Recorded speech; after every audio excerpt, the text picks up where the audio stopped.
काही जणांना फक्त आपली कंपनी वाढवण्याचा हव्यास आहे असा आरोप शिरूरचे शरद पवार पक्षाचे उमेदवार अमोल कोल्हे यांनी शिवाजीराव आढळराव पाटील यांच्यावरती केलेला आहे। त्यांच्या या आरोपाला आता आढळरावांनी उत्तर दिलंय। अमोल कोल्हेंनी पुरावे द्यावे, मी लोकसभेमधून माघार घेतो अथवा कोल्हेंनी निवडणुकीमधून बाहेर पडावं असं आव्हान आढळरावांनी अमोल कोल्हेंना दिलंय। पुराव्यानिशी सांगतोय, काही लोक फक्त व्यापार करण्यासाठी संसदेत गेले।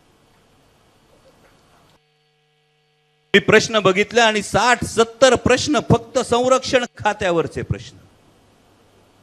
आणि मला प्रश्न पडला, या संरक्षण खात्याच्या प्रश्नाविषयी माझ्या जुन्नरमध्ये तर संरक्षण खात्याचा काही संबंध नाही, माझ्या आंबेगावमध्ये संरक्षण खात्याचा काही प्रश्न नाही, शिरूर हवेलीत काही प्रश्न नाही, भोसरीमध्ये फक्त रेड झोनचा प्रश्न आहे। पण प्रश्न मात्र हे होते ढमढेरे काका की अमुक एक सॉफ्टवेअर कधी खरेदी होणार, अमुक याचं नक्की कंत्राट कधी निघणार। आणि तेव्हा मला कळलं, अरे बापरे, याचं कधीतरी उत्तर तर मागावं लागेल। माझ्या कंपनीच्या संदर्भातला एकही प्रश्न त्यांनी दाखवावा।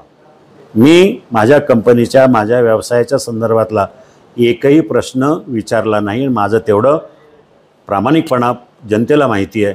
तुम्ही दाखवा सॉफ्टवेअरच्या माझं सॉफ्टवेअरचं, माझी कंपनी सॉफ्टवेअरची नाहीच आहे, मग सॉफ्टवेअरचा उल्लेख का करता तुम्ही? माझी कंपनी हार्डवेअरची कंपनी आहे, मग मी कशाला सॉफ्टवेअरच्या संदर्भातले प्रश्न विचारेल? हार्डवेअरच्या संदर्भामध्ये किंवा माझा वेगळा विषय आहे। मग मला सांगा, तुम्ही पुरावे दाखवा, मी आज बाजूला व्हायला तयार आहे। आणि नाही झाले तर तुम्ही पुरावे दाखवू शकले नाही तर बाजूला व्हा रिंगणातून। एबीपी माझा, उघडा डोळे बघा नीट।